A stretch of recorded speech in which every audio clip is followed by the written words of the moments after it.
الله يا عبد القادر والمدد يا جيلاني بس الله أبا صالح يا صاحب البرهان عبد القادر يا خيام شيخ العقرب والحياة وانا نادهتك ليا سيدي احمد لا تنساني.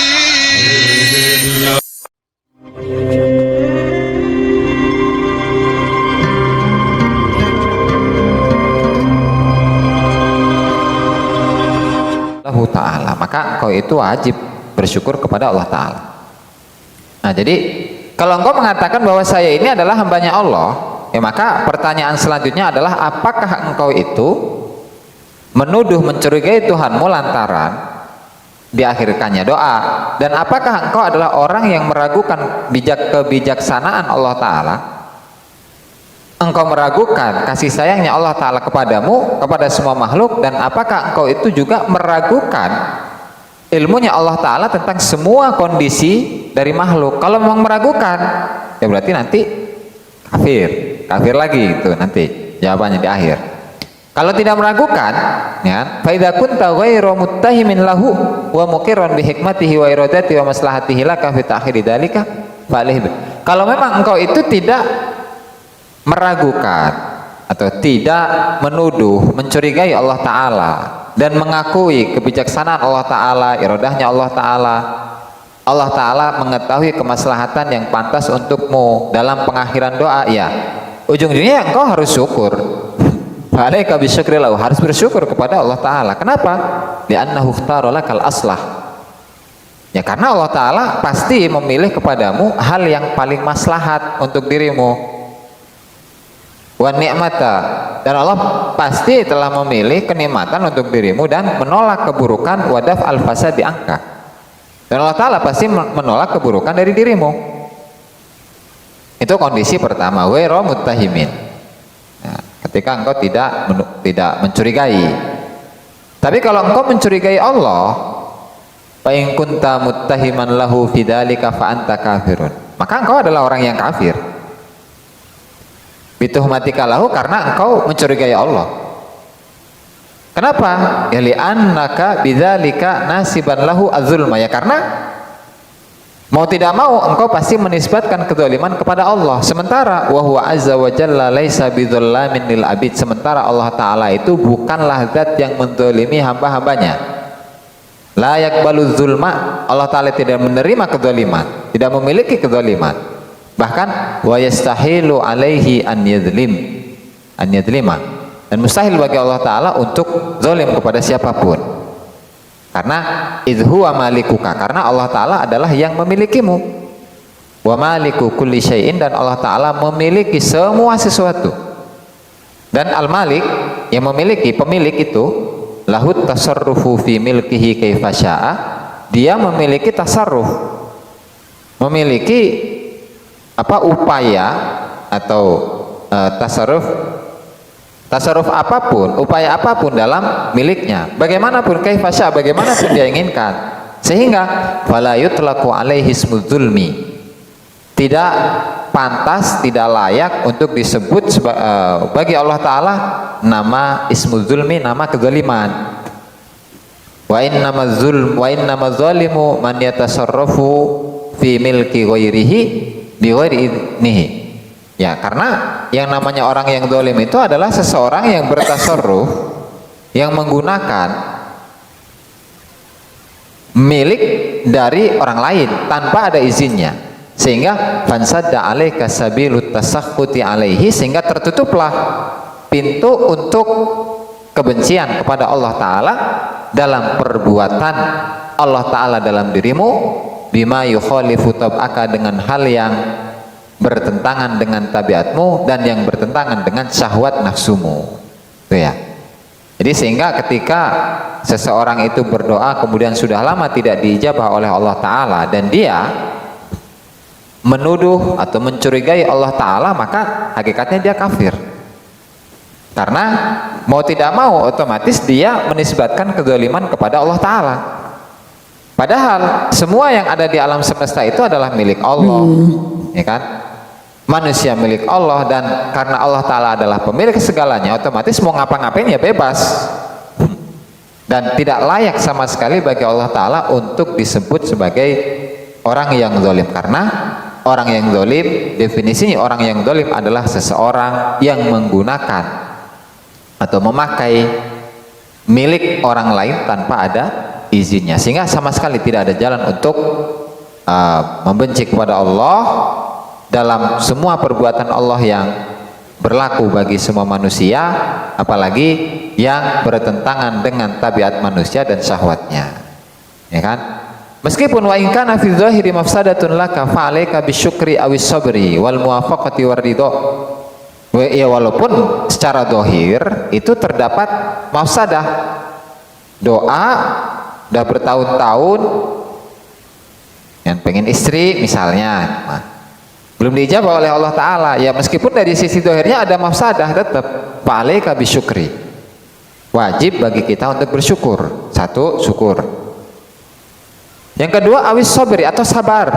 Yang kedua, sabri, sabar. Wal muwafaqati, setuju terhadap perbuatan Allah Ta'ala. War ridho, dan ridho. Wa tarkit tasakhuti, dan meninggalkan kebencian kepada Allah. Wa tuhmati, meninggalkan tuduhan kepada Allah. Wal qiyami ma'ru'unatin nafsi, dan meninggalkan duduk atau berdiri atau berposisi ma'ru'unatin nafsi, yang bersamaan dengan kotornya jiwa, wahawaha, dan kotornya hawa nafsu.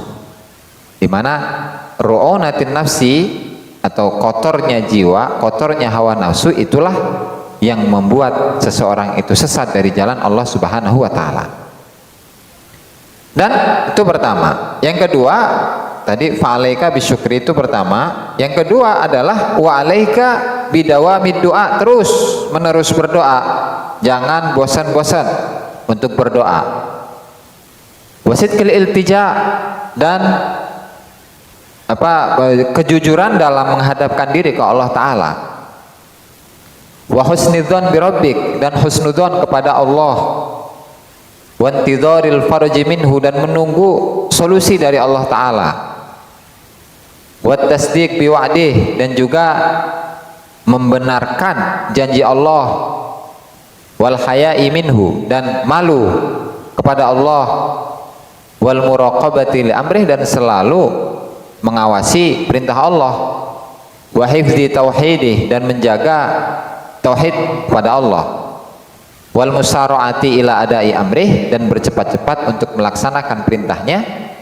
Wat taqaudi, dan menjauhkan diri anirtikabi nahyi, dari melaksanakan larangan Allah. Wa tamawuti an nuzuli qadarihi bika wa bi fi'lihi fika, dan tamawut, berpura-pura mati atau bersikap seakan orang mati, an nuzuli qadarihi bika, dari turunnya takdir Allah kepada dirimu, kepada manusia.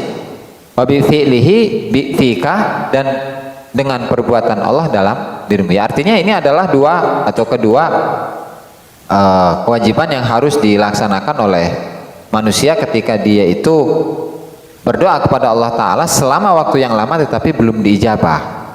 Jadi yang pertama adalah syukur dan seterusnya tadi itu, dan yang kedua adalah jangan sampai selesai atau berhenti untuk berdoa dan seterusnya tadi itu. Nah, kalau memang kamu itu memaksakan diri untuk menuduh atau untuk mencurigai, maka wa in kana wala budda an tattahima wa tusi'adz-dhanna fa nafsakal ammarata bisu'i al-asiyati li rabbiha aula bihima. Kalau memang kamu itu mau tidak mau untuk menuduh atau menyalahkan dan bersuudzon, ya maka yang paling berhak untuk disuudzoni atau dituduh itu adalah nafsumu yang selalu memerintahkan pada keburukan. Al-asiyati, yang selalu bermaksiat kepada Allah Subhanahu wa Ta'ala, sehingga wa nasabuka az-zulma ilaiha, penisbatanmu kepada kezaliman atau penisbatan kezaliman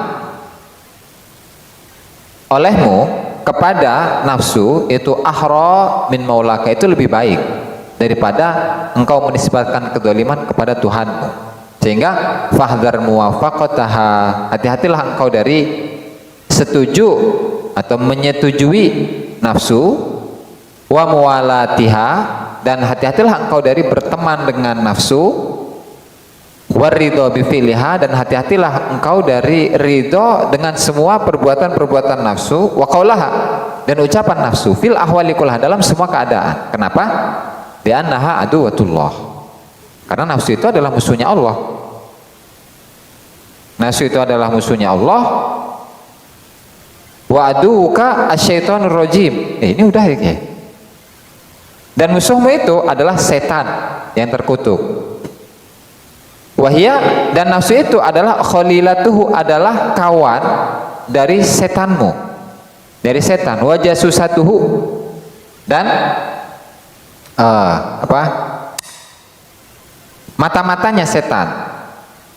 Wa musafiyatuhu, dan kawan dekatnya setan. Sehingga Allah summa Allah, takutlah kita semua kepada Allah, ada 3 kali itu. Al-hadharo, hati-hatilah. An-naja, selamatkanlah dirimu. Ittahimha abadan, selalu tuduhlah nafsu itu selamanya. Wansibidzulma ilaiha, dan nisbatkanlah kezaliman hanya kepada nafsu. Waqra 'alaiha qaulahu ma yaf'alullahu bi'adabikum in syakartum wa amantum wa kana Allahu syakiran alima. Apa yang Allah Ta'ala perbuat dengan azab kalian, in syakartum wa amantum, ketika kalian bersyukur dan ketika kalian beriman. Wa kana Allahu syakiran alima, maka dan Allah Ta'ala adalah zat yang bersyukur, zat yang maha tahu. Wa qauluhu dzalika bima qaddamat yadaka wa anna Allaha laysa bidzallamin lil abid innallaha la yadhlimun nasa syai'an walakinnan nasa anfusahum yadhlimun wa gharaha minal ayati wal akhbar. Dzalika, dan itu semua, bima qaddamat yadaka, adalah efek dari apa yang diperbuat oleh kedua tanganmu. Wa anna Allaha laysa bidzallamin lil abid, dan sesungguhnya Allah Ta'ala bukanlah zat yang zalim kepada hamba-hambanya. Innallaha la yadhlimun nasa syai'an, sungguhnya Allah Ta'ala tidak menzalimi manusia sedikit pun.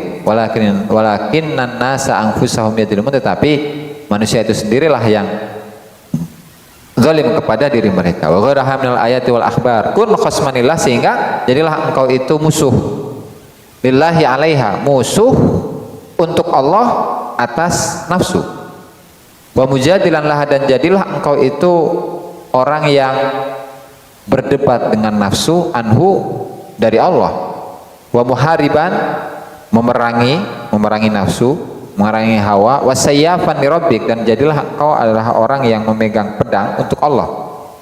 Wa sahiba jundihi, dan engkau pemilik pasukan-pasukan Allah. Wa askarihi, dan prajurit Allah. Karena fa innaha, karena sesungguhnya nafsu itu adalah a'da aduillah, adalah musuh bebuyutannya Allah Ta'ala.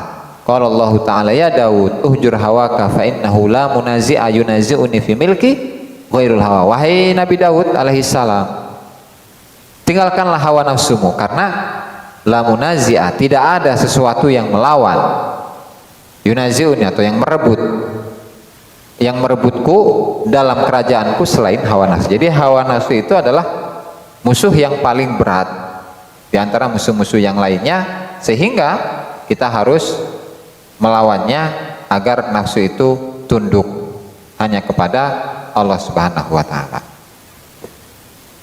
Ada yang diskusi nih? Ada sedikit kalimat yang harus diganjal tadi itu. Pemukirun tuh. Nah, halaman pertama. Fa in kuntal ghairu muttahiminlah mukirun, ini kan enggak ada itunya. Oh, kurang alifnya. Coba cek ya. Coba dicek. Apa dia maktubnya kepada kepada kalimat gairi, apa fa in kuntal ghairu? Kalau ghairu berarti mukirin.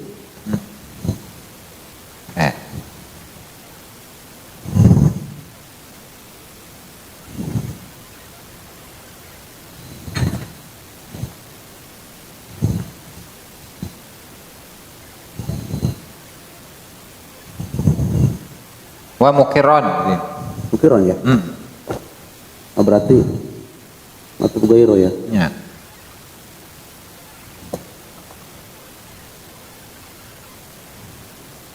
Di situ apa tuh, Boy? Mukiron apa mukirun yang tadi tuh? Ya, awal-awal. Jadi fa'in kunta ghairu muttahimin, ketika engkau itu bukanlah orang yang menuduh atau mencurigai, wa mukirron, dan ketika engkau itu adalah orang yang mengakui hikmah Allah wa iradati, gitunya. Ron ya, ron. Oke. Jadi ron. Babaru an-nur tsalitsu wasitun, cahaya yang ke-63, fil amri bid-doa, dalam perintah untuk berdoa, wan nahyi an tarkih, dan larangan untuk meninggalkan doa. Qala radhiyallahu anhu, la taqul la ad'ullaha, jangan katakan saya tidak mau berdoa ke Allah Ta'ala. Fa in kana ma as'aluhu maksuman, ketika apa yang saya minta itu sudah dibagi, fasayati insal tahu amlam as'alhu, maka pasti akan datang. Baik itu saya meminta ke Allah Ta'ala, saya berdoa ke Allah Ta'ala, atau saya tidak berdoa kepada Allah Ta'ala. Wa in kana ghairu maksumin, tetapi ketika apa yang aku minta itu tidaklah atau bukanlah bagianku, maka fala yu'tini bisu'ali, Allah Ta'ala tidak akan memberikan padaku atas doa yang sudah dipanjatkan. Tetapi kamu jangan mengatakan demikian, tetapi is'alhu azza wa jalla jami'a ma turid, mintalah engkau kepada Allah Ta'ala semua yang engkau inginkan, wa tahtaju ilaihi, dan semua yang engkau butuhkan, min khairid dunya wal akhirah, dari kebaikan dunia dan akhirat, ma lam yakun fihi muharramun wa mafsadatun, selagi apa yang engkau minta itu bukan perkara yang haram dan bukanlah kerusakan. Dan Allah amara bisu'ali lahu, ya karena Allah Ta'ala sudah memerintahkan manusia untuk berdoa kepada Allah, wa hatta alaihi, dan bahkan memberikan dorongan, motivasi untuk berdoa.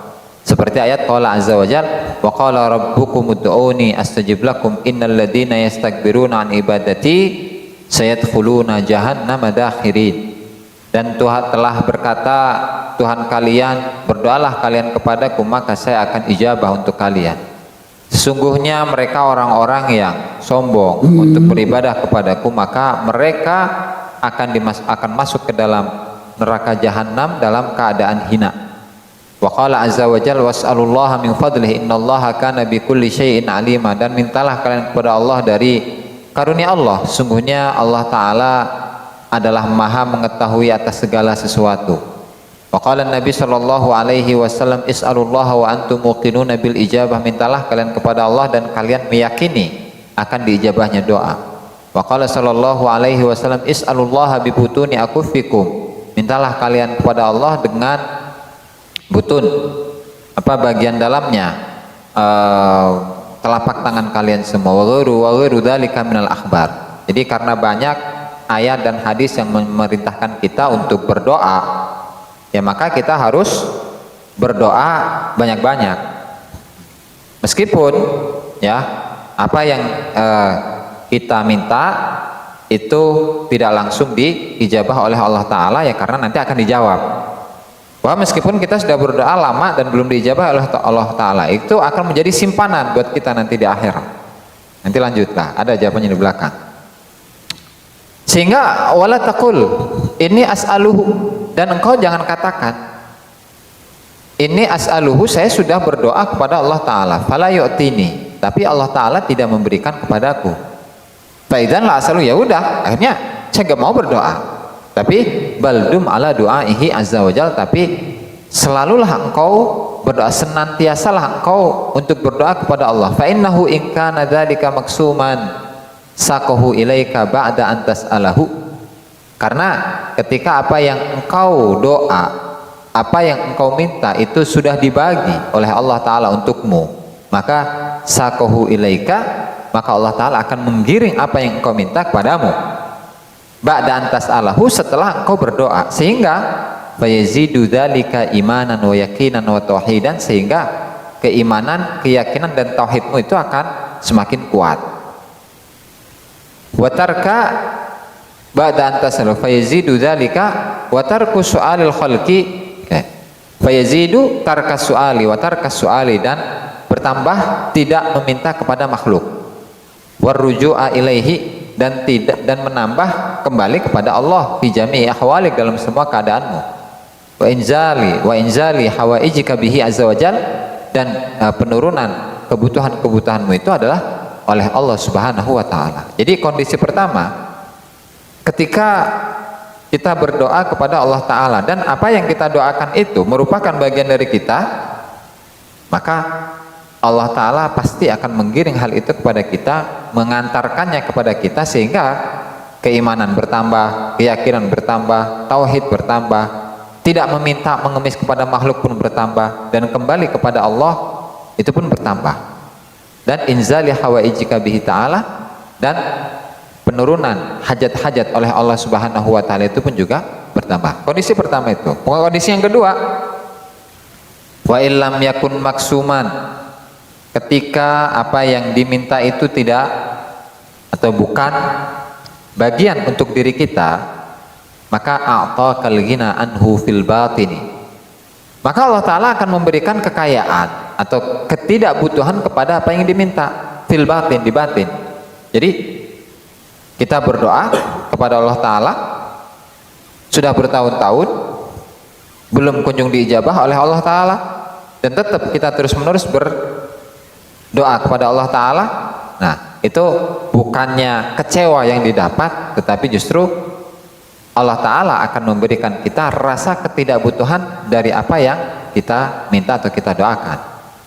Waridho anhu, dan ridho kepada Allah taala bil fakri, dengan sifat kefakiran yang ada dalam diri kita. Fa in kana faqran, ketika yang menjadi bagian kita itu adalah kefakiran, au maradon, jadi dari orang yang fakir, orang yang miskin pengen jadi kaya, dia berdoa terus pengen jadi orang yang kaya, tapi belum dikaya-kayakan oleh Allah taala. Atau orang yang sakit, dia itu berdoa ke Allah taala supaya disembuhkan, bukan kekecewaan yang didapat, tapi ketika dia ridho, maka yang didapatkan adalah ardhaka bihima. Allah taala memberikan keridhaan dalam dua hal ini. Jadi ketika dia dalam keadaan fakir tetap ridho, ketika dalam keadaan sakit nggak disembuhkan tetap dalam keadaan ridho. Wa in kana dainan, dan ketika yang ditakdirkan oleh Allah taala atau yang menerpa dirinya itu adalah hutang, maka bisa jadi solusinya adalah qallaba qalba sahibid dain min su'il mutalabati ila rifqi wa ta'akhuri wa tashili hina maisaratika. Kalau kita ini punya hutang, kemudian meminta ke Allah taala supaya Allah taala selesaikan hutang itu, maka bisa jadi Allah taala akan membalikan hati pemilik uang itu, membalikan hati dari min su'il mutalabati, dari penagihan yang buruk. Jadi kalau biasanya orang yang punya utang kemudian menagih, kita punya utang ke orang lain, nah sahibuddin pemilik uang itu menagih ke kita, jadi cara nagihnya itu nggak kasar, nggak kayak orang nah itu ila rifki. Jadi penagihan yang kasar itu berpindah kepada penagihan yang lembut. Wa ta'akhur, dan dikasih jeda, dikasih tempo, tambahan tempo. Atasil, ada kemudahan, ilahi maisaratika, sampai utang itu bisa dilunasi.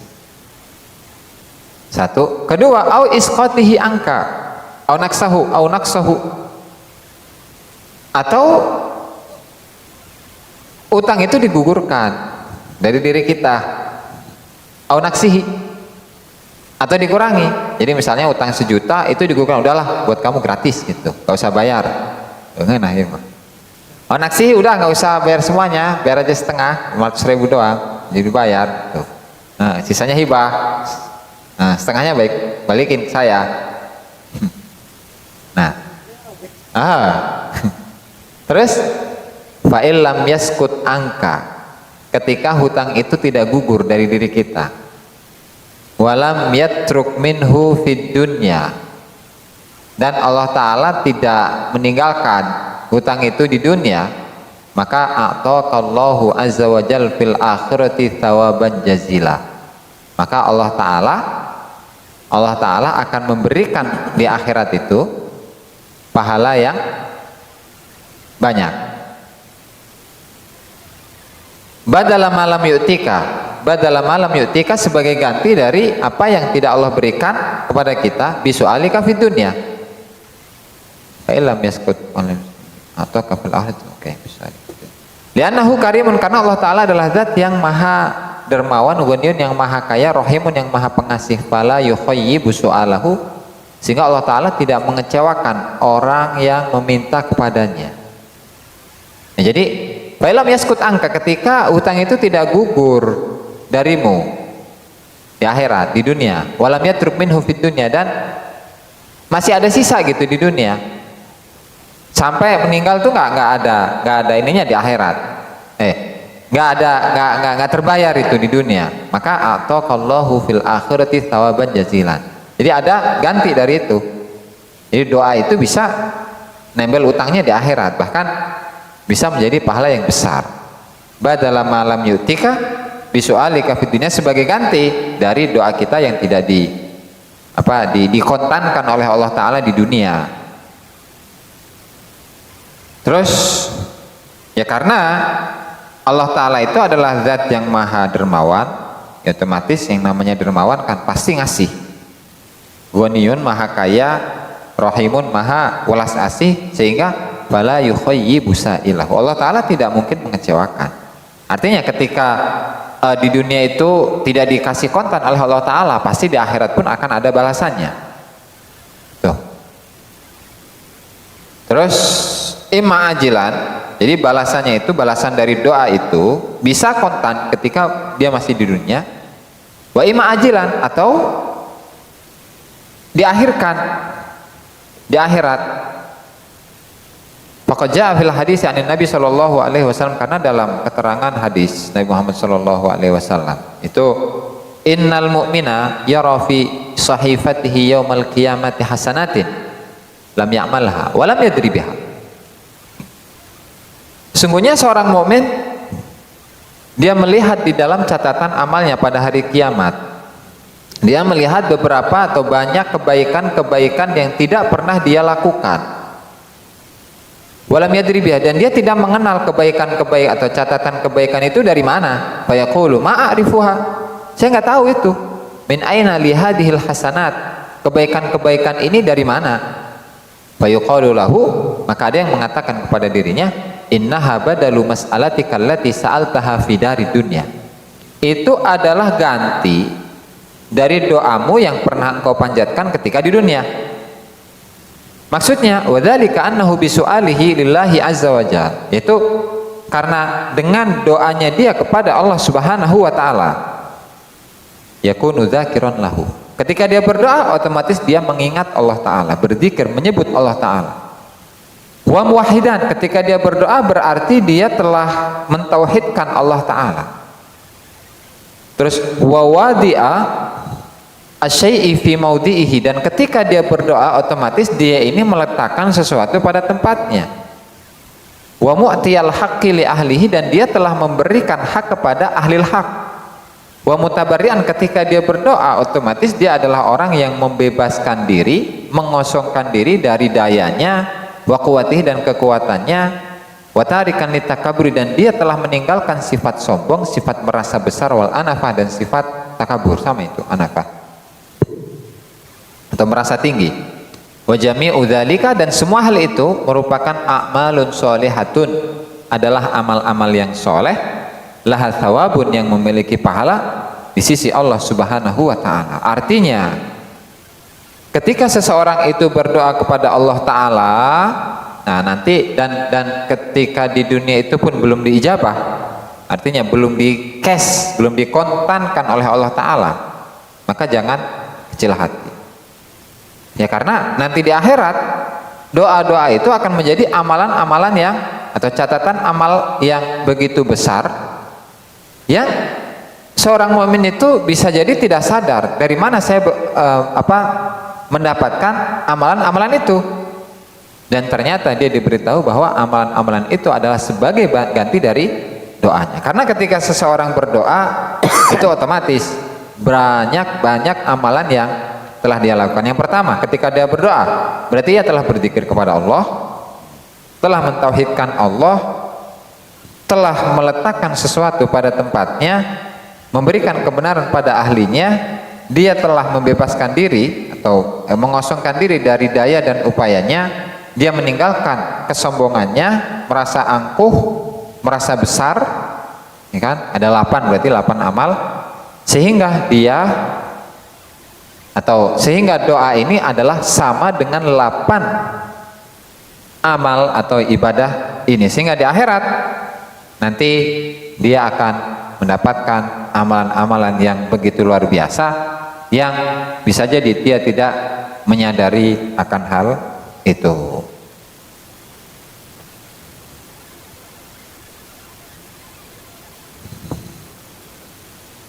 Terus kalau di syarahnya ini ya, wa'lam anna ma dzukira ma dzakarahu quddisa sirruhu fi hadhil maqalah minal amri bid-du'a innama huwa bi'tibari maqamil ubudiyah. Jadi makom doa ini adalah makom ubudiyah. Wa huwa nafi'un lisalik ibtida'is suluk. Artinya kalau di keterangan sebelumnya kan Tuan Syekh menyebutkan ada makom dari seseorang yang dia itu tidak boleh berdoa kan, ya kan? Dia tidak boleh berdoa, bahkan ketika dia berdoa nggak akan dijawab oleh Allah Ta'ala, ya kan? Ketika dia berdoa nggak akan dijawab oleh Allah Ta'ala. Tapi semua kebutuhan sebelum dia ngucap, sebelum dia ngomong itu sudah dicumponi, sudah dicumponan, sudah difasilitasi oleh Allah Subhanahu wa Ta'ala. Jadi di sini ini adalah makom ubudiyah, terutama bagi para salikin ya. Kecuali ketika seseorang itu sudah sampai kepada makom tawakal, makom taslim, makom tafwid, itu sudah nggak perlu lagi itu doa. Ya karena kekuatan keimanannya, ya kan. Kemudian kokohnya keyakinannya dan sandarannya kepada Allah Subhanahu wa Ta'ala itu sudah totalitas, sehingga semuanya adalah billah wa alallah wa fillah wa ilallah, sehingga dia tidak lagi butuh dengan doa. Jadi melihat pada makom kita, kalau merasa makomnya adalah makom ubudiyah ya berdoa, kalau merasa bahwa makomnya adalah makom tadi tafwid, taslim dan tawakal, nggak usah doa loh. Ya. Al-maqalatu an-nurur rabi wa situn. Lanjutan. Lanjut baik.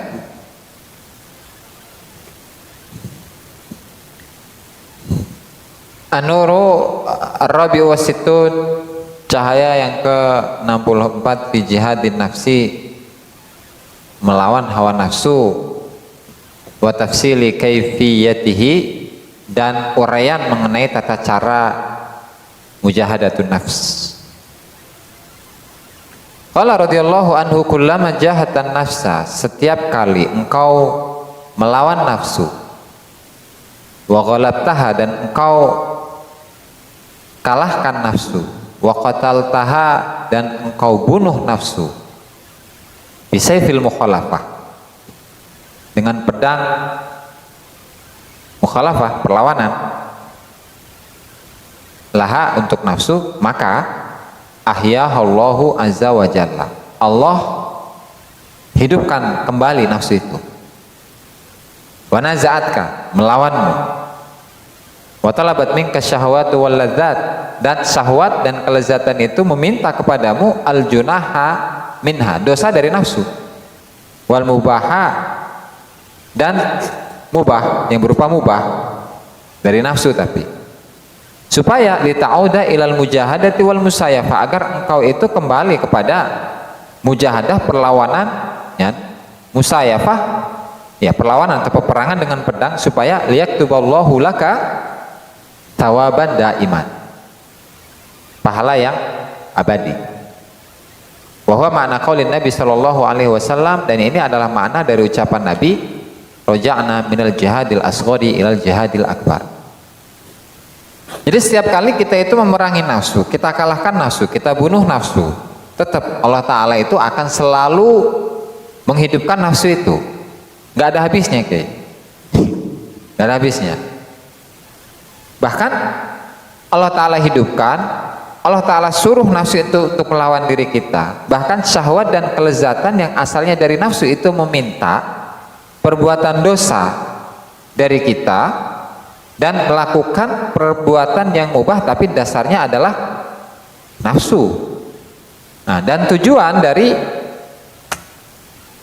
kehidupan atau Allah Ta'ala menghidupkan nafsu itu kembali, selalu dan selalu menghidupkan nafsu itu supaya lita'auda ilal mujahadah, agar kita itu selalu bermujahadah, selalu berperang dengan nafsu.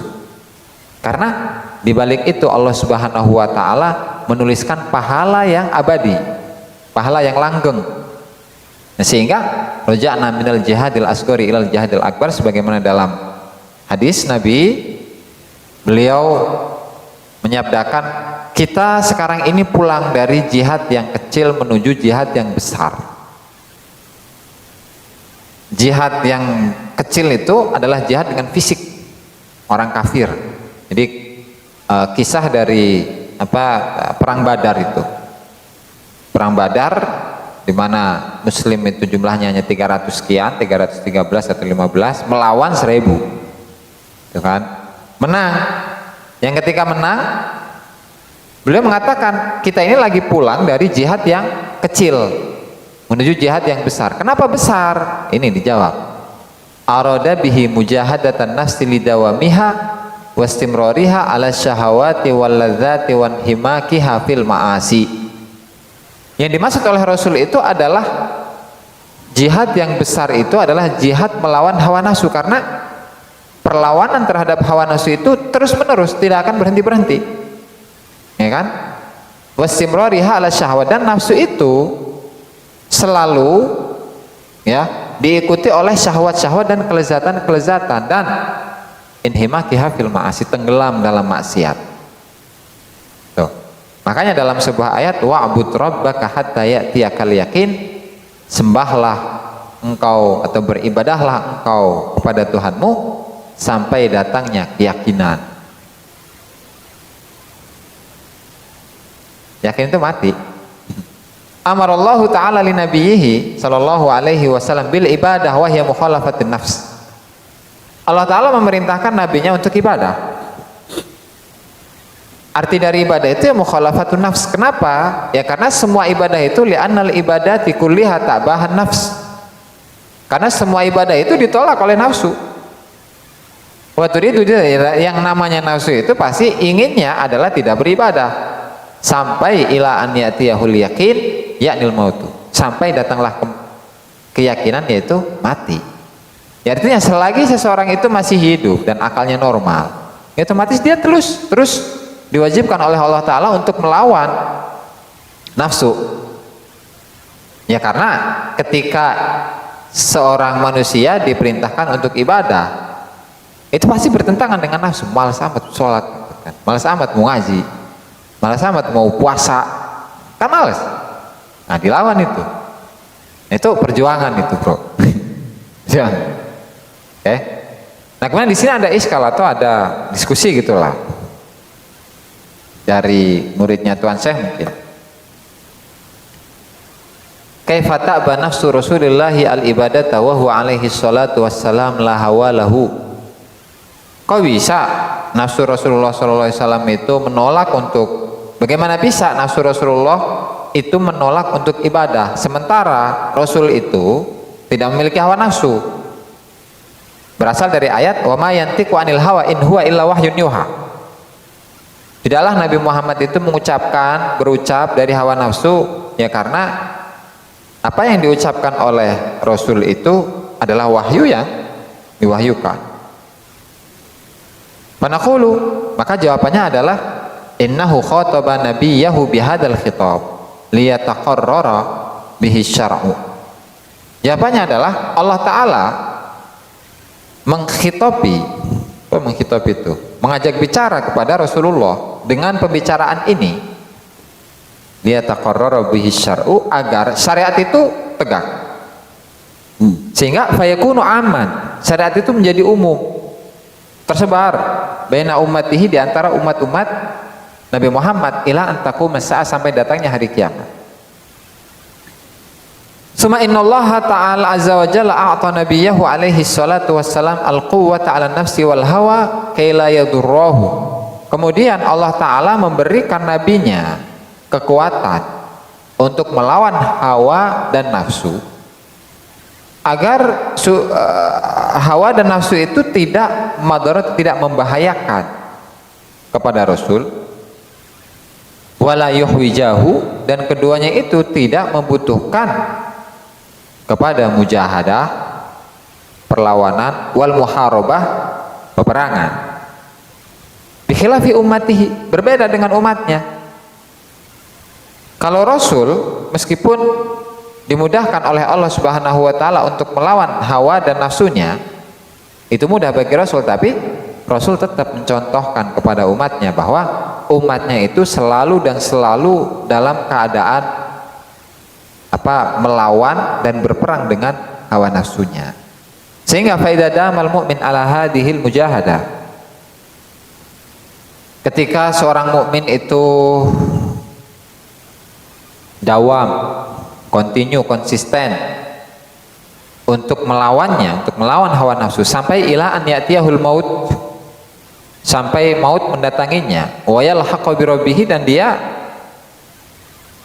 ikut kepada Tuhannya, bisayfin maslul, dengan pedang yang terhunus, mulat takhin bidamin nafsi wal hawa, yang belepotan dengan darahnya nafsu dan hawa, maka a'tahu ma dhamina lahu minal jannah.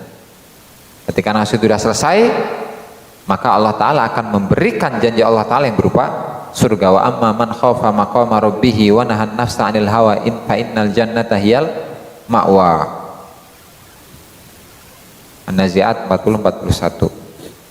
Sehingga faida adkhalahul jannah, ketika Allah Ta'ala memasukkan dia ke surga, wa ja'ala hadarahu, dan Allah Ta'ala menjadikan surga itu adalah rumahnya, wa maqarrahu, dan tempat tinggalnya, wa masirahu, dan tempat kembalinya. Sehingga maka amina minat tahwili anha, dia sudah diamankan dari perpindahan dari surga itu, wal intiqal ila ghairiha, dan dia aman dari dipindahkan kepada surga yang lain, wal auda ila darid dunya, dan dia diamankan oleh Allah untuk kembali kepada rumah yang lebih rendah. Maksudnya, misalnya seorang hamba itu sudah dapat tingkat 7 gitu, misal tingkat 7 dalam surga, itu nggak mungkin dipindah ke bawahnya, yang ada paling ke atasnya. Sehingga jaddadalahu kulla yaumin wa kulla sa'atin min anwa'in na'im, sehingga di setiap harinya, di setiap waktunya selalu diperbaharui warna-warninya kenikmatan. Wa tughayyaru alaihi anwa'ul khulal wal khuli, dan diganti atasnya itu warna-warninya pakaian dan warna-warninya perhiasan, ila la nihayata lahu wala ghayata wala nafada, sampai tidak ada ujungnya, tidak ada puncaknya, tidak ada habisnya. Kama jaddadahu fid dunya kulla yaumin wa kulla sa'atin wa lahdatin mujahadatan nasi wal hawa, sebagaimana ketika di dunia perlawanan terhadap hawa nafsu, perlawanan terhadap hawa nafsu, dia setiap hari, di setiap saat, di setiap detik, itu nggak ada habisnya. Sama itu. Kalau di surga itu yang diperbaharui itu adalah kenikmatan-kenikmatannya, kalau di dunia yang diperbaharui itu adalah perlawanan kepada hawa nafsu. Nah, itu untuk orang yang mukmin, itu kan, perlawanan terhadap hawa nafsu. Kalau orang yang kafir, wa ammal kafir wal munafiq wal asad, adapun orang yang kafir, orang yang kafir, orang munafik, dan orang yang bermaksiat. Lamma taraku mujahadatan nafsi, ketika mereka meninggalkan perlawanan terhadap nafsu dan hawa di dunia, dan justru sebaliknya wataba'uha, mereka mengikuti nafsu, wa wafaqus syaitan, dan mereka setuju dengan bisikan-bisikan setan, fanmarahu fi anwa'il ma'asi, kemudian mereka itu bercampur ya dalam warna-warninya kemaksiatan yang berupa kekafiran, kemusyrikan ataupun yang lain, sampai mereka itu meninggal tidak dalam keadaan Islam, tidak dalam keadaan taubat, adkhalahumullahu an-nar allati a'addaha lil kafirin, maka Allah taala akan memasukkan mereka ke dalam neraka yang sudah dipersiapkan untuk orang-orang yang kafir, yaitu dalam firman Allah, wattaqun nar allati u'iddat lil kafirin, dan takwa, hati-hatilah kalian, takutlah kalian dari neraka yang dipersiapkan bagi orang-orang yang kafir. Fa idza adkhalahum fiha, ketika Allah taala sudah memasukkan mereka ke dalam neraka, wa ja'alaha maqarrahum, dan Allah taala jadikan neraka itu sebagai tempat tetap orang-orang kafir, wa masirahum, dan tempat tinggal mereka, wa ummahum, dan ibu pertiwi mereka, ya, artinya negara mereka. Fa uhriqat juluduhum wa luhumuhum, kemudian kulit dan daging mereka ketika dibakar dan sudah habis, jaddadallahu lahum juludan wa luhuman wa ghairaha, maka Allah taala perbaharui kulit dan daging yang baru. Jadi kalau penduduk surga itu yang diperbaharui adalah kenikmatan, kalau di dunia yang diperbaharui adalah perlawanan terhadap hawa nafsu, tapi kalau penduduk neraka yang diperbaharui adalah kulit dan daging untuk dibakar, untuk disiksa. Makanya dalam sebuah ayat, kullama nadijat juluduhum badalnahum juludan ghairaha, setiap kali kulit-kulit mereka matang, badalnahum juludan ghairaha, maka kami gantikan mereka dengan kulit-kulit yang baru. Bi fi'lillahi ta'ala yaf'alullahu ta'ala bihim, di mana Allah taala berbuat kepada mereka, zalika li'annahum wafaqu anfusahum wa ahwa'ahum fid dunya, ya karena mereka setuju atau mengikuti nafsu-nafsu mereka, hawa-hawa mereka di dunia, yaitu dalam fi ma'asihi azza wajal, untuk bermaksiat kepada Allah taala. Sehingga fa ahlun nar tujaddadu lahum kullu waqtin, itu qarib ya, salah tuh Ustaz. Fa'ahlun nar, maka penduduk neraka itu tujaddadu lahum kulla waqtin, di setiap waktu penduduk neraka itu diperbaharui juludan waluhuman, kulit dan daging, liisolil adzabi wal alami ilaihim, untuk menyampaikan siksaan dan menyampaikan rasa pedih, rasa sakit pada mereka. Sementara wa ahlul jannati yujaddadu lahum kullu qaribin kullu waqtin na'imun litatadha'af asyahawatu wal ladzatu ladim, sementara kalau penduduk surga itu yang diperbaharui setiap waktunya adalah kenikmatan, agar syahwat-syahwat, kelezatan-kelezatan di sisi penduduk surga itu berlipat ganda. Dan sebabnya wasababu dzalika mujahadatun nafsi, sebabnya adalah mujahadatun nafsi wa tarku muwafaqatiha, dan tidak menyetujui nafsu fi dari dunia, di dunia. Wa hadza huwa ma'na qaulin Nabi sallallahu alaihi wasallam, ad-dunya mazra'atul akhirah, dan ini adalah makna dari sabda Rasulullah SAW, dunia itu adalah ladang dari akhirat. Artinya ladang di akhirat karena di dunia ini kesempatan-kesempatan untuk perlawanan terhadap hawa nafsu itu selalu terbuka, bahkan selalu diperbaharui.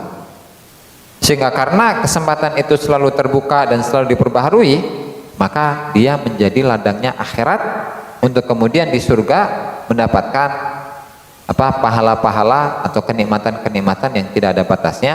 Dan kenikmatan yang tertinggi di sisi Allah Ta'ala adalah melihat wajah Allah Ta'ala, bertemu dengan Allah Subhanahu Wa Ta'ala.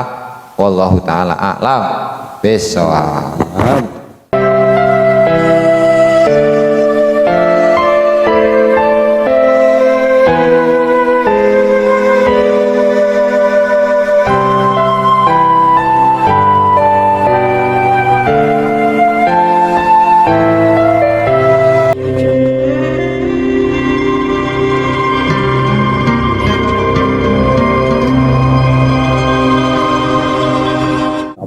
Qadir Al-Ghailani qaddasallah wa bi anwarihil qudsiyah. Al-Fatihah. Allah.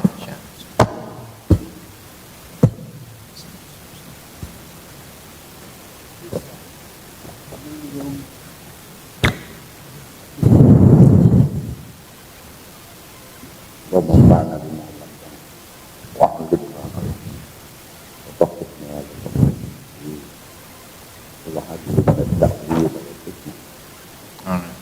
Ini hikmah ya, ngeduk naik. hikmah di sini beda, lebih luas daripada pada ngedukun. Kalau Musannif Al-Imam Muhyiddin Abu Muhammad Abdul Qadir Al-Jilani rahimahullahu. Kang Rohman. Saya lagi malam tuh nggak konsen itu. Jelas lah. Kelihatannya. Ya, baik. Maka nur khamis wasitun kulli yaumin huwa fi syan. Iya nurada, iya. Kayak kita kaitkan dengan pembahasan semalam teh, usul hikam tehnya. Ya. Baca halaman 385. Jadi yang berbahaya. Yaumin wa fi syan. di malam itu. Aduh, aku tenggelam. Qala musannif rahimahullahu taala Syabul Qadir Al-Jilani tabihi Futuhul Ghaib lan qala an-nurul khamis was-sittun an-nurul khamis was-sittun fi qoulihi ta'ala kullu yaumin huwa isyan. Bukan itu.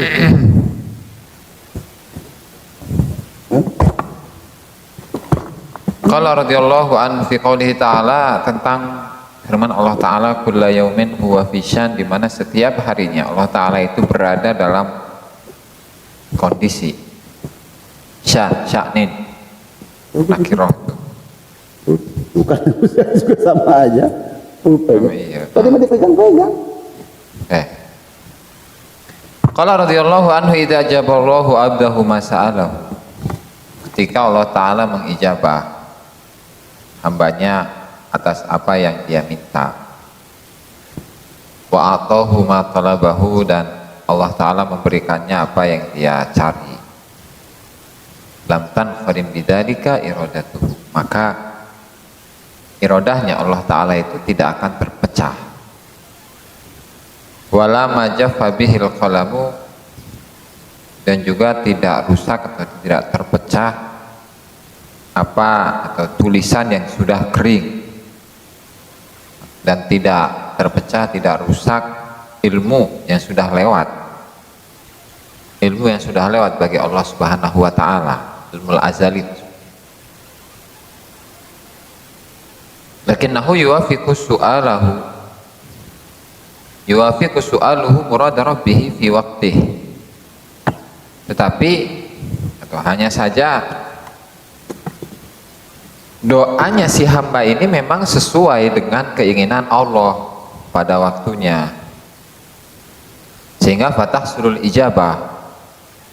ijabahnya itu hasil wa qada'ul hajati fil waqtil muqaddar alladhi qaddara bis sabiqati li bulughil qadari waqtahu, dan hajatnya terpenuhi dalam waktu yang sudah ditentukan, yang dalam ilmunya Allah Subhanahu wa Ta'ala itu akan sampai pada waktunya. Makanya Allah Ta'ala para ahlul ilmi, para ulama mengenai atau mengomentari sebuah ayat kullu yaumin huwa fi syan, pada setiap hari Allah Ta'ala itu berada pada kondisi keadaan, artinya ayyasukul maqadir ilal mawaqit. Allah Ta'ala menggiring takdir-takdir kepada waktu-waktu, artinya dalam satu waktu ada takdir yang berbeda dengan waktu yang lain.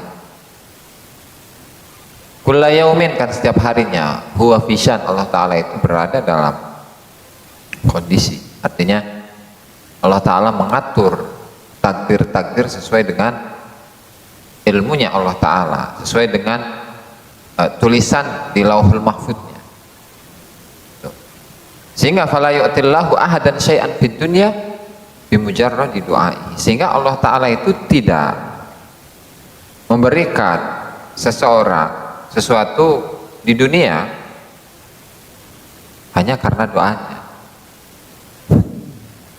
Wa kadzalika la yasrifu anhu as-su'al mujarradi du'aihi. Begitu juga Allah Ta'ala tidak menggeserkan keburukan dari seorang hamba karena lantaran doanya saja. Jadi ulah pede kiai, misalnya ketika kita itu berdoa dan kebetulan Allah Ta'ala mengijabah doa itu, jangan pede lantaran doa kita yang sakti itu mah. Tapi karena kebetulan memang itu doa kita sesuai dengan kehendak Allah Subhanahu wa Ta'ala dalam tulisan di Lauhul Mahfuz atau di ilmu azalinya Allah Subhanahu wa Ta'ala di Lauhul Mahfuz. Nah, andai kata kita tidak meminta, ya, kulla yaumin huwa fi sya'an. Saat itu kan dalam keadaan Allah itu bertasarruf gitu kan? Ya. Bertasarruf. Allah tidak akan memberi sesuatu apapun di dunia ini hanya karena doanya saja. Hanya kesaktian, kehebatan hijibnya. Gitu kan? Tapi Allah menggiring segala makodir hambanya dalam waktu yang telah ditentukan. Oke deh kalau gitu. Kalau memang Allah telah menggiring segala sesuatu atas kehendaknya, atas ketentuan hambanya, udahlah, jangan minta. Itu kan udah lewat di pertemuan semalam sama. Kita jangan relevankan dulu kepada apa? Kepada permohonan kepada Allah. Udahlah, gue dengan diam, biar takdir Allah yang menggiringnya kepadaku. Kalaupun aku minta juga gue nggak pede dengan hijab gue. Ngapain gue lama-lama puasa? Misalnya, juga layas ipan hustua bimujarradi du'ai. Allah manfa'annal bala wal ghala wal fahta was suyuf wal mukhtalifata wasyada'ida wal mihna ma zahara minha wa bawata min balabina Indonesia hadha wa min bulusnya amal. Nah, udahlah, kalau memang harus Indonesia hancur lah, misalkan gitu. Bagaimana itu? Karena mujarrodahnya sebuah doa pun tidak bisa memalingkan ataupun menggeserkan ketentuan Allah. Nah, bagaimana jawabannya yang lebih tepatnya? Sehingga tidak ada pemahaman ke sana. Tapi jangan dulu direlevansikan dengan doa. Ya. Ya, kembali ke iman ya, Ki ya. Itu nomor berapa sih aing? Wir'a berarti mah. Samina wasitun. Ini pertanyaan. Nah, iya. Nah.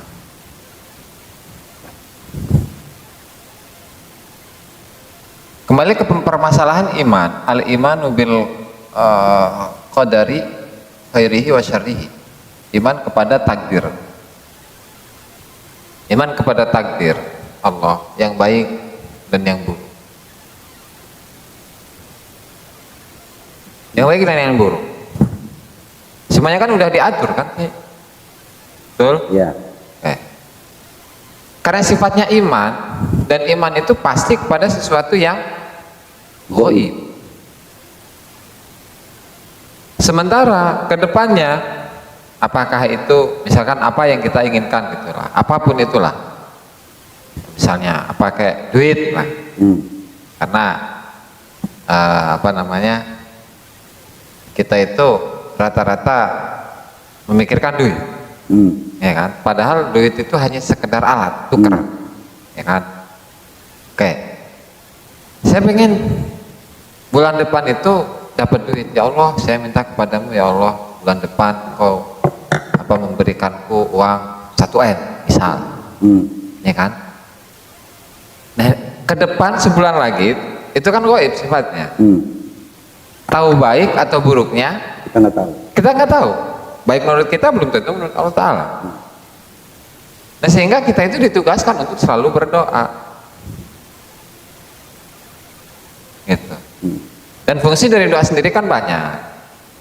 Tuh kan, meskipun misalnya yang 1M untuk bulan depan itu Tidak kesampaian. ya pasti ada manfaat-manfaat lain. Tolong jangan jauh-jauh lah, saya aja di sini. 3 hari lagi harus ada uang. 10, 15. Sampai hari ini ketemu. Apa yang harus saya lakukan nih? Doa. Ya paling doa. Bersakwa kepada makhluk saya tidak boleh. Ngefek gitu kan. Nah, akhirnya udahlah, saya mendingan berzikir aja, tobat aja sama Allah. Mungkin mega cinta ini masih. Tapi alhamdulillah efeknya ada, saya diberi tenang, diberi ketenangan. Ini contohnya saya aja ya, jangan dulu kita ke jauh, sehingga ada bukti fisik, ada bukti lahiriah yang bisa dijadikan sampel gitu dalam memahami kaidah ini. Kullu yaumin huwa fi sha'an. Saya minta saran sama Bang Jack, gimana keadaan kondisi saya lagi deadline. Ya udah, saya bantu doa, masih kurang ya. Entah dari mana, mudah-mudahan.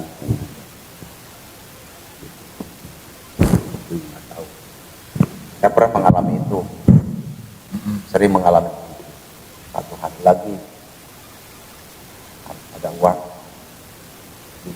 bahkan sampai 3 jam baru dapat.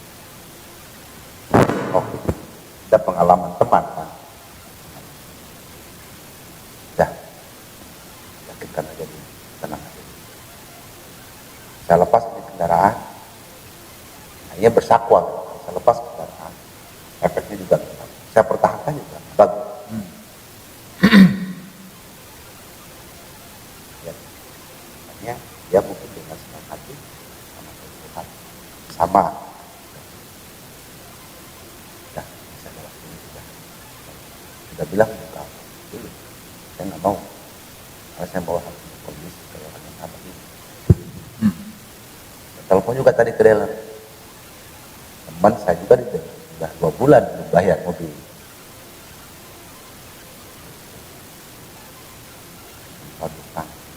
Oke, sekarang izinkan saya, bantu saya dalam artian bantu untuk mengirimkan kesan-kesan. Tolong dong, jika mobil saya bilangin sama mereka, teman-teman, siap Kang. Dia juga orang dealer, dia ngambil mobil itu. Tapi juga itu 2 bulan karena kolek sama aja. Ya kalau gitu kan. Jadi Bang, lagi sholat tobat beledug. Kado aku. Baru juga beberapa menit atau turun sama Kijan. Bukannya udah habis? Masih ada kayaknya. Nah itulah yang nggak juga. Jadi kurang lah. Jadi kan yang jadi soal, yang jadi apa ya, katakanlah, anggap ini sampelnya saya. sampel ya, yang jadi ukuran lah, barometer kondisi hatinya kan. Iya, ini kan kondisi kerohanian. Artinya itu hanya iklan. Artinya itu hanya iklan. Iklan numpang lewat. Artinya semua yang terjadi pada manusia itu ya iklan. Nah, intisarinya kan ke kita, ibarat inilah kita nonton YouTube, kita dengar nyimak pengajian di channel Gus Aziz Jazuli, pengajian Futuhul Ghaib misalnya ya. Kan ada iklan tuh, iklannya selama-lamanya iklan itu kan pasti lewat kan, lewat ya, kan bisa pengajian terus. Begitu juga dengan kondisi tenangan jiwa, tenangan hati seseorang yang Allah Ta'ala itu apa namanya selalu memberikan tadi ya perubahan kondisi itu ya, kullu yaumin huwa fi sya'an. Nah kondisi-kondisi ini kan selalu berubah bagi manusia. Nah, sehingga ketika kita ini goyang, justru malah baper dengan iklan itu. Ya. Kita ke bawah arus. Ke bawah arus iklan itu. Ini yang berbahaya. Atau buang-buang waktu. Keduanya nggak ada manfaat. Kenapa Kak? Tidak sabar, ya? Tidak subut. Ya? Ya iklan kan. Berarti aku lagi diiklankan sama Allah. Apakah ada cinta yang lebih berarti setelah iklan lewat?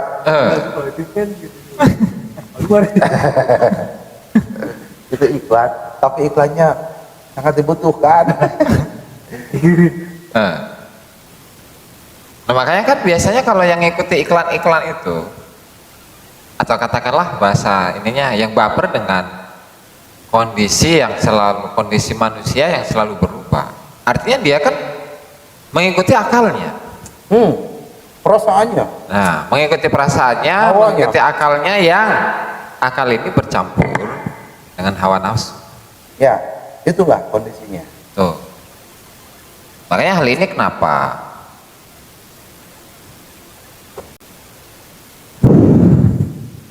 Syekh Muhyiddin Ibnu Arabi rahimahullah ta'ala. Nih kita baru nih, Kiai, nanti kita lanjut Fususul Hikam ya. Beli saya. Nah, harus. Beliau mengatakan, "Walihadza ma'athara ahadun minal ulama'i wal hukama ala ma'rifatin nafsi wa haqiqatiha illa al-ilahiyuna minar rusuli was sufiyah." Oleh karenanya tidak seorang pun dari ulama artinya ulama-ulama yang ini ya, yang keilmuannya itu berdasarkan atas logika, wal hukama, filosof, kurang teh, para filosof, mereka itu ma'athara tidak mendapatkan, tidak mencapai ala ma'rifatin nafsi, mengenal diri, wa haqiqatiha, dan tidak mencapai hakikat dari jiwa, hakikat dari diri. Mereka sama sekali tidak mampu untuk mendeskripsikan jiwa manusia itu seperti apa, nggak bisa. Dan hakikat dari manusia itu seperti apa, nggak bisa. Karena apa? Dasarnya akal, logika, ya kan? Dan logika ini ketika bercampur dengan nafsu, mental, ada yang betul. Yang ada mah dia itu akan mengikuti depresi. Baper teh. Cuman ada pengecualinya, illal ilahiyun, kecuali orang-orang yang dekat dengan Tuhan. Ya, katakanlah akhlak Tuhan ada dalam dirinya, akhlak Allah ada dalam diri. Minar rusul, yang mereka itu adalah kalangan para rasul, wasufiyah, orang sufi. Berbeda dengan wa amma ashabun nadhar. Adapun para ulama-ulama yang mendahulukan logika, wa arbabul fikri minal qudamai, dan para pemikir apa namanya, intelektual Islam, Muslim ya, minal qudama, dari ulama-ulama terdahulu, wal mutakallimin, ulama ilmu kalam ya, tauhid fi kalamihim anin nafsi wa mahiyatiha, fama minhum man athara ala haqiqatiha. Enggak satu pun dari mereka yang mencapai dalam mendeskripsikan jiwa, enggak bisa. Wala yu'tihan nadrul fikri abadan, sama sekali pandangan pemikiran, pandangan logika itu tidak bisa mendeskripsikan jiwa, apalagi menenangkan hati. Boro mendeskripsikan jiwa itu apa aja nggak tahu, apalagi cara menenangkan jiwa, boro-boro, gitu kan? Sehingga faman talabal ilma biha min tariqin nadril fikri faqad istasmana waramin wa nafakha fi ghairi dharam. Seseorang yang mencari ilmu tentang jiwa, ilmu tentang hati, dengan cara an-nadhrul fikri, pemikiran, logika, maka sama saja dia itu ingin menggemukkan seseorang yang sakit. Orang yang sakit, yang luka, potong misalnya. Gimana dia mau bisa gemuk? Orang sakit nih punya banyak porok nih di tubuhnya, bisa nggak gemuk gitu? Yang ada kayak tambah busuk. Nah, bukannya dirinya badannya tambah gemuk, tambah sehat, enggak, malah tambah busuk. Atau wa nafakha fi ghairi daramin, atau kayu yang basah dia tiup biar apinya itu nyala. Enggak bisa.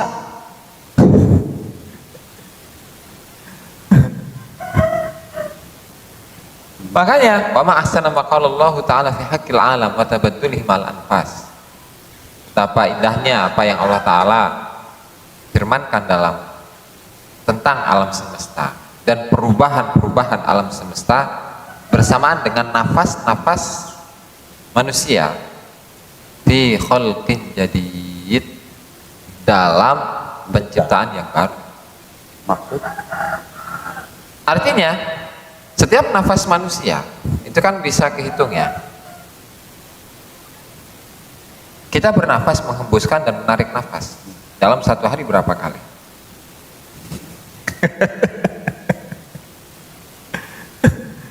Berapa kali? Banyak kaos. Banyak kaos.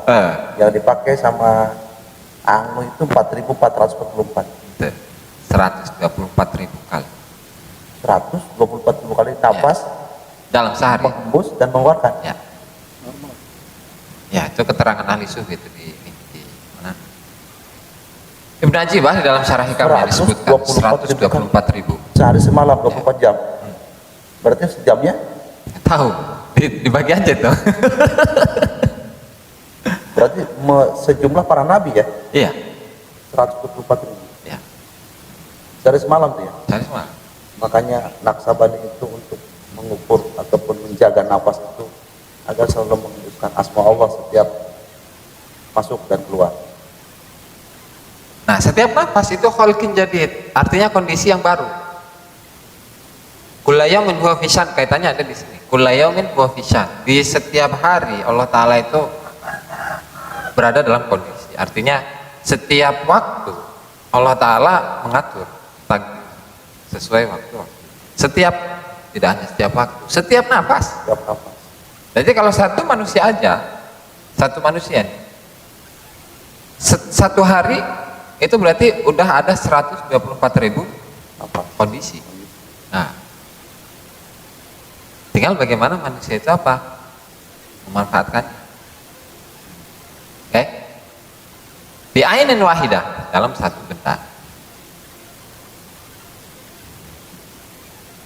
Faqala fi haqqi ta'ifatin bal aktarul alam bal hum fi labsin min khalqin jadid ya'rifuna tajdidal amri mal anfas. Artinya mereka para arif ini, mereka mengetahui pembaharuan setiap urusan bersamaan dengan nafas-nafas yang ada. Artinya di situ setiap nafas masuk, menghembuskan nafas atau menarik nafas, Allah. Betul. Artinya semuanya sudah diatur oleh Allah. Ada khalqin jadid ya. Betul. Ada penciptaan baru. Ya memang kalau berbicara ulama akidah atau ulama ilmu kalam ya, seperti Asy'ariyah ataupun yang lainnya, di sini memang rada gencet oleh Syekh Muhyiddin Ibn Arabi dan kayaknya nggak perlu. Yang intisarinya mereka mengatakan bahwa kondisi itu tidak akan berubah. Kata mereka, kondisi itu tidak akan berubah. Salah tapi. Itu kan di ayat balhum fi labsin min khalqin jadid, dan mereka itu berada dalam pakaian min khalqin jadid yang berupa penciptaan yang baru. Ya misalkan ini dari bayi menjadi gede itu juga termasuk. Iya. Khalqin jadid kan. Kemudian setelah dewasa kemudian kalau turunkan lagi, tapi kan sedikit-sedikit. Iya. Nafasnya. Nah makanya kenapa para arifin selalu mengisi nafas-nafas mereka dengan Artinya karena mereka sangat cinta dengan kekasih mereka, sehingga berzikir, menyebut dan mengingat dalam setiap hembusan nafas, Masuk dan keluar. masuk dan keluar. Hujan. Allah, contohnya. Itu kan luar biasa. Nah, sehingga karena mereka mengisi setiap nafasnya dengan zikir dan ingat pada Allah Ta'ala, sehingga mereka panas. Akhlak Allah ada dalam diri mereka, dan mereka lah hakikatnya manusia.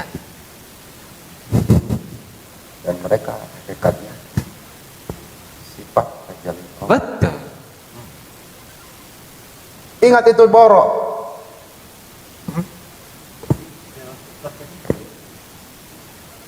Ya, praktek yang kecilnya hanya di alam akwan, ya, di alam kaunnya, selain manusia. Yang saya omongkan, ini kita tebang nih semua nih, pepohonan nih yang ada. Ingat semua, kalau tahu apalin jenisnya tanaman itu. Matikan semua.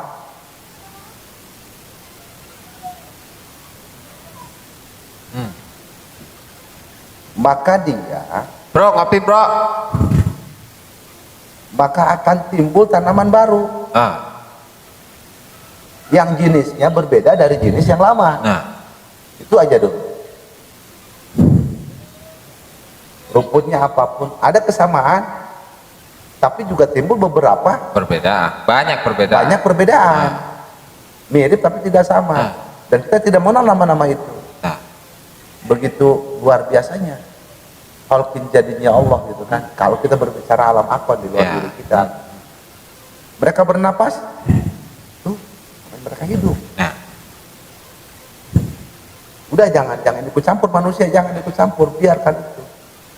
Dibunuh dulu awal, maka akan timbul tanaman lain. nah, kembali ke materi.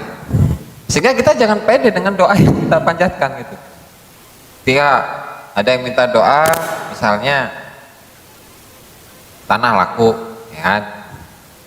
Atau yang punya masalah selesai masalahnya, minta doa, kita doain. Jangan pede, itu adalah upaya dari kita lantaran kita sudah berdoa, doakan dia. Emang doa kita seperti apa sih? Gak gaya amat. Sementara kalau kita berkaca kepada ulama ahli sufi, misalnya seperti Syaikhul Habsyaroh, itu disebutkan dalam Minanul Akhlaq. Beliau itu dikenal di masyarakat sebagai seseorang yang wali, ulama, soleh, yang doanya selalu dijabah oleh Allah Ta'ala. Tapi tidak pernah sekalipun beliau mengaku bahwa saya ini adalah orang yang selalu dijabah doanya oleh Allah Ta'ala. Itu mungkin saja kebetulan. Karena satu, takdir Allah memang demikian pengaturan. Penggiringan Allah Ta'ala memang demikian. Satu. Kedua, ada hal yang lain yang mendorong diijabahnya doa itu, misalnya dari perbuatan orang yang didoakan, atau dari sedekahnya orang yang didoakan, dan seterusnya lah.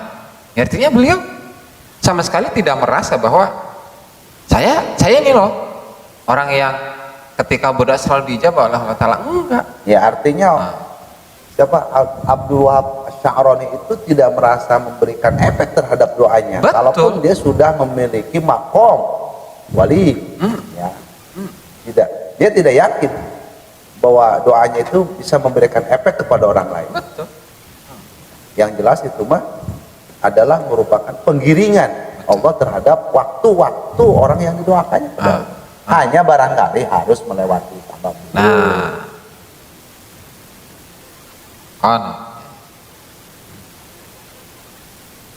sehingga waladhi warada fil hadis, sehingga yang datang di dalam hadis itu bahwa Rasulullah SAW bersabda, la yaruddul qada'a illa du'a.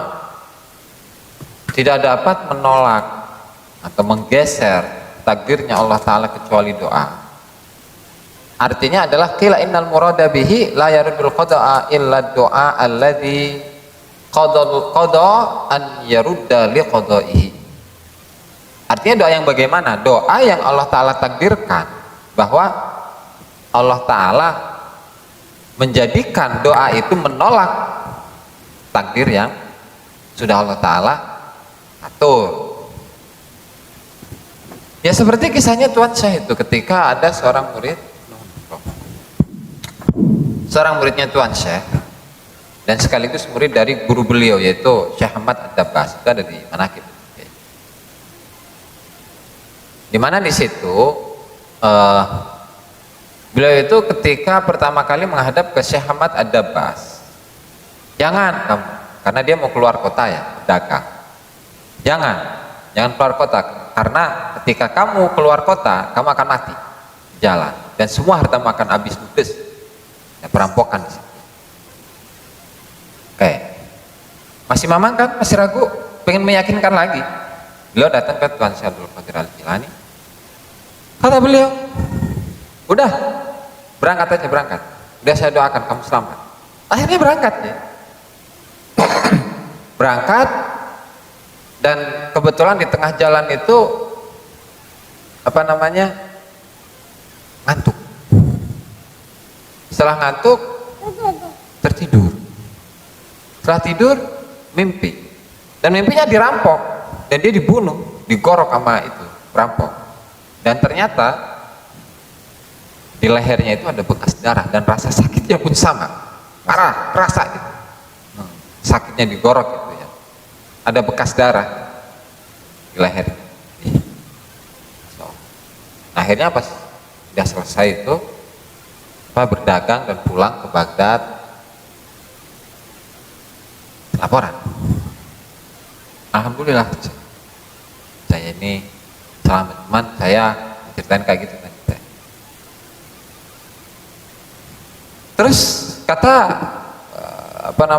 Syekh Abdul Qadir Al-Jilani, ketahuilah bahwa saya ini sudah meminta ke Allah Ta'ala sebanyak 70 kali untuk menggiring atau menggeserkan takdir Allah Ta'ala yang harusnya engkau itu mati pada kejadian itu. Akhirnya dipindahkan, matinya itu atau perampokannya dipindahkan dari alam nyata ke alam mimpi. Maka itu secara hakiki kodok kodar Allah tetap berjalan. Kalaupun memang Allah punya sya'an, punya sya'an itu punya apa ya? Sya'an itu bahasa mereka kelakuan, punya kondisi. Ya, kematian beliau itu melalui goib. Tetap aja. Tetap. Nah itu kan sekali lagi berarti kan siapa? Syekh Ahmad Ad-Dabbas, dia kan dapat kisi-kisi, bocoran kan, bahwa si fulan itu akan mati kalau berangkat, itu kan? Tapi kan nggak seutuhnya, nggak seutuhnya. Dan ternyata kekuatan doanya Tuan Syekh Abdul Qadir Jailani yang memang sesuai dengan takdir Allah Ta'ala, pindahkan dari alam nyata ke alam mimpi. Gitu. Sehingga jangan mentang-mentang Rasulullah SAW itu bersabda la yarudul qada ila doa, kemudian kita doa wayuh dengan pedenya bahwa doa kita bisa menggeser takdir Allah Ta'ala. Belum tentu. Ya artinya ketika kita berdoa yang minta yang terbaik menurut Allah Ta'ala, bukan menurut kita, kan? Ya lanjut. Wa kadzalika la yadkhulu ahadun al-jannata fil akhirati bi'amalihi bal bi rahmatillah. Lakinnahu yu'til ibadah fil jannati ad-darajati ala qadri amalihim. Itu juga seseorang tidak masuk ke surga di akhirat oleh amalnya, tapi oleh rahmat Allah. Tapi Allah memberikan hamba-hamba di surga derajat-derajat di surga sesuai dengan amalan-amalan mereka ketika itu. Artinya fungsi dari amalan ini adalah sebagai penentu derajat. Tingkatan derajat mana yang akan dia capai ketika berada di surga. Karena di surga juga ada kelas VIP gitu kan, ada bintang 1 sampai bintang 7 gitu kan. Itu disesuaikan dengan amal.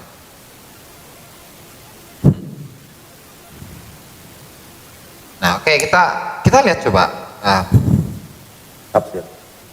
Penafsiran dari Syekh Al-Munawi rahimahullah mengenai hadis ini ya. La yarudul qada al-muqaddar illa du'a'u arada bil qada huna al-amrul muqaddar. Perkara arti dari doa qada di sini adalah perkara atau urusan yang ditakdirkan. Laula du'a, jika bukan karena doa. Au arada bi raddihi tashilahu fihi hatta yasira ka'annahu rad. Nah, atau yang dimaksudkan dengan penolakan yarudul qada itu, menolak qada itu artinya adalah memudahkan, tidak memudahkan qada kecuali doa.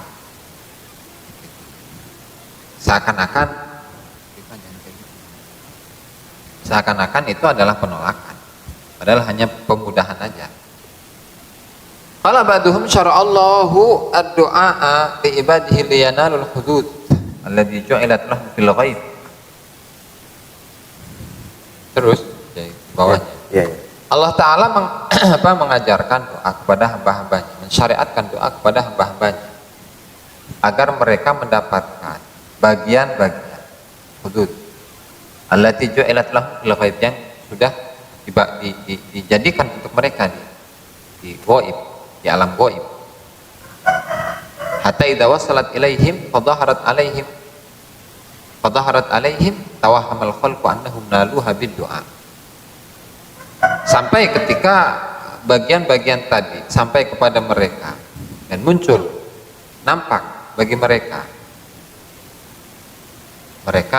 menyangka bahwa mereka mendapatkannya itu oleh doa. Fasara lid-du'a minas sultan ma yaruddul qada. Seakan-akan doa itu memiliki kekuatan untuk menolak takdir atau qada.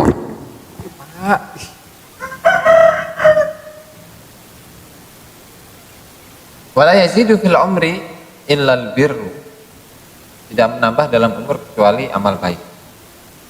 Yani al-umrul ladzi kana yaksur, umur yang pendek. Laula birruhu aw arada, laula birruhu, umurnya akan pendek kalau dia tidak berbuat baik. Aw arada bi ziyadatihi al-barakata fihi, atau bertambahnya umur itu artinya adalah keberkahan dalam umur. Fa'alal awal yakunu du'a wal birru sababaini min asbabis sa'adati wasyaqawah, sehingga menurut pendapat yang pertama, jika bukan karena kebaikannya itu umur dia akan panjang, maka doa dan perbuatan baik itu merupakan sebab dari sebab-sebab kebahagiaan atau kesyaqawah. Dan syaqawah itu kecelakaan seseorang. Wala raiba annahuma muqaddarani, padahal dua hal ini pun juga sama. Dua hal ini adalah takdir, adalah yang ditakdirkan oleh Allah Ta'ala, adalah ketentuan Allah Ta'ala juga. Qala al-qadi, ini fikih Qadi Abu Bakar al-Baqillani, itu min ahli kalam, min ulama il-kalam. Jangan Marra anal qada qismani jazimun la yaqbalu radda wa ta'wiq wa mu'allaqun lahu an yaqdillahu amran kana maf'ula ma lam yaruddahu a'iqun wa dzalikal a'iq la wujida kana dzalika aidan qadaran maqdiya. Jadi menurut Qadi Abu Bakar al-Baqillani, ketentuan Allah itu ada dua macam. Yang pertama adalah jazim. Qada itu ada yang jazim, yang pasti, yang tidak dapat ditolak dan tidak dapat sulitkan atau dihalang-halangi, atau bahasa ininya kan mubrom, mubrom. Wa mu'allaq, qada ada yang mu'allaq, ada yang diikatkan, dikaitkan. Wa huwa an yaqdillahu amran kana maf'ula ma lam yaruddahu a'iq. Itu Allah Ta'ala akan mengatur, menentukan sebuah perkara yang akan dikerjakan selagi tidak ditolak oleh penghalang. Wadzalikal a'iq la wujida kana dzalika aidan qadarun maqdi. Dan seandainya jika itu ada, penghalangnya itu ada, maka itu pun juga merupakan takdir yang ditentukan. Bulet dah Kiai. Bulet dah. Versi iya. Ada jazim, ada mu'allaq. Terus aja. Wakil al-murad bil qada ma yukhafu nuzuluhu, sesuatu yang turunnya qada itu ditakuti. Wa tabdu tala'i'uhu wa amaratuhu minal makarih, sama tolak suatu yang muncul, wa amarat tanda-tandanya muncul yang berupa minal makari hal-hal yang dibenci, wal fitan fitnah-fitnah, wa yakunul qada'ul ilahi kharijan, dan qada Allah itu keluar, bi an yusana anhul abdu, itu seorang hamba dijaga darinya, al muwaffaq al abdul muwaffaqul lil khair, seorang hamba yang diberi taufik untuk berbuat baik. Fa idza ata bihi khurisa min hululi dzalikal bala, ketika dia mendatangi kebaikan itu maka dia dijaga dari datangnya bala tadi. Fa yakunu du'a'uhu karraddi, maka doanya itu seperti penolak lima kana yadhunnu khululahu wa yatawaqqa'u nuzulahu, sehingga doanya itu seperti penolakan, seperti yang menolak kepada hal yang dia sangka ketentuan Allah akan datang atau dia perkirakan datangnya ketentuan Allah itu. Wakila ad-du'a la yatfa'ul qada' an-nazil. An-nazilah. Nah? Wa yatawaqqa. Memprediksi. Wakila ad-du'a la yatfa'ul qada' an-nazil. Doa tidak menolak qada' yang turun. Bal yusahiluhu, memudahkannya. Wa yuhawwinhu, memudahkannya. Min haitsu tadammunuhu as-sabra alaihi, sekiranya doa itu mencakup kesabaran dalam menghadapi qada wa tahammul fi sama waridho bil qada wa mana khabar ad-doa, dan itu adalah makna dari sebuah hadis, ad-doa yang fa'u, bermanfaat, mimma nazala, dari sesuatu yang sudah turun, wa mimma lam yanzil, dan dari sesuatu yang belum turun.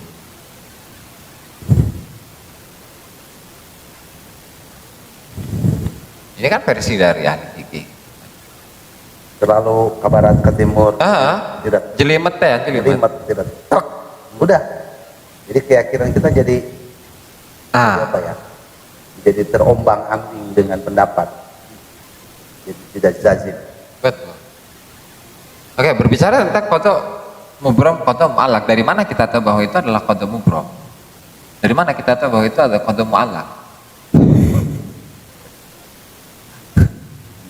Nah, dari mana?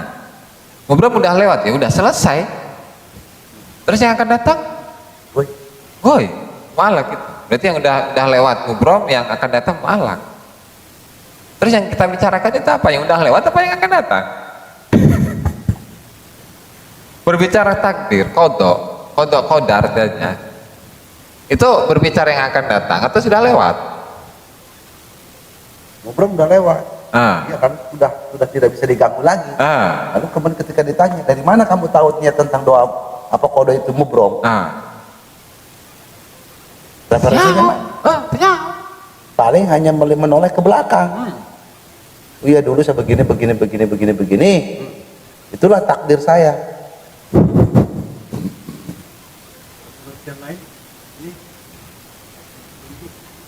Ini kayak ini nih kan. Marra anal qada akismani jazimun la yakbalur radda wa ta'wiq, tidak bisa ditolak dan tidak bisa dipersulit, tidak bisa dihalang-halangi. Nu kumaha? Mubrom tah jazim. Ini yang mubrom. Terus dari mana kita tahu bahwa itu adalah takdir yang tidak bisa ditolak? Atau ngawang-ngawang kan cuman ini doang, hasil pemikiran doang. Ilustrasi pemikiran doang. Ya, dia mempertahankan sebuah kaidah. Tapi ini kan penuh dengan ilusi, dengan ilustrasi. Nah, kalau ditanya dari mana taunya qada itu telah pasti? Atau yang nggak pasti? Atau yang nggak pasti? Dari mana? Nggak bisa. Kalau bahasa di atas kan udah, krek udah. Selesai.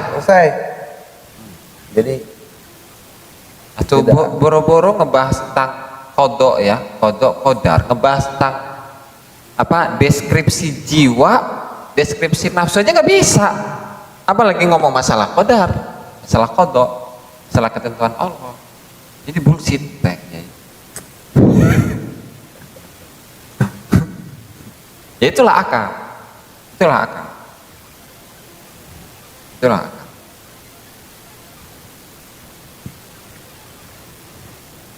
Ya, karena udah asar ya, kita akan dulu.